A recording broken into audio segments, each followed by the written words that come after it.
Rĩu mohoro marĩa marĩkĩtie gũkunũka gwa Kikuyu Hot News TV kwa ihinda rĩrĩ nĩ atĩ TRÍZA mamake Mũraya nĩ arĩkĩtie gũkoma thibitarĩ.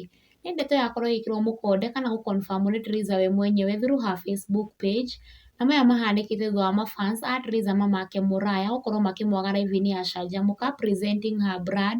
Marĩ na Mũthoni wa Kĩrumba aka Baby Top na Chef Gathemba, but TRÍZA we ndanahota gũkorwo agĩ present Kitengela.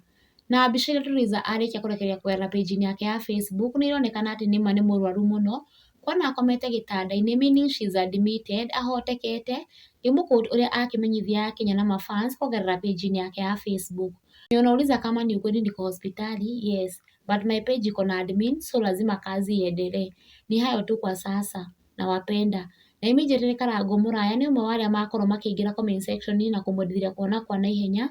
Na oho ikindĩra ndeto ĩno atĩ nĩma TRÍZA mamake Mũraya arĩ thibitarĩ, na oho akĩoneka kũũmĩrĩria TRÍZA atĩ nĩ arahoya Ngai mũno amũhonie na akorwo akiuma thibitarĩ na gũcoka na mũciĩ, and these are some of the comments. Ngai akũhonie TRÍZA mamake Mũraya, praying for you. Mũthoni wa Kĩrumba aka Baby Top onake ndatigĩtwo na thutha akĩmwendithĩria kuona kwa naihenya, ngĩ-quote ũrĩa andĩka. Quick recovery girl.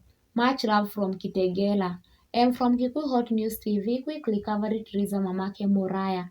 But it's not yet known kũrĩa TRÍZA arwarĩte, kuona ndanakorwo akiumbũra kana era ya Kenya, no tũgũthiĩ na mbere na gũkũmenyithia updates ta ũrĩa TRÍZA agũkorwo akĩrekereria. Ũguo nĩguo maũndũ makĩhana mwĩroreri wa Kikuyu Hot News TV, thiĩ na mbere na gũ-subscribe, kũrĩa gũshare ũndũ ũmwe na gũ-comment, nĩguo ũkoragwo ũrĩ wa mbere kũmenya marĩa marakunũka gũkũ bũrũri-inĩ, marĩ mahiũ matarĩ marahora, mũnyo nĩ mbarĩ ya Nyamenya Magagai.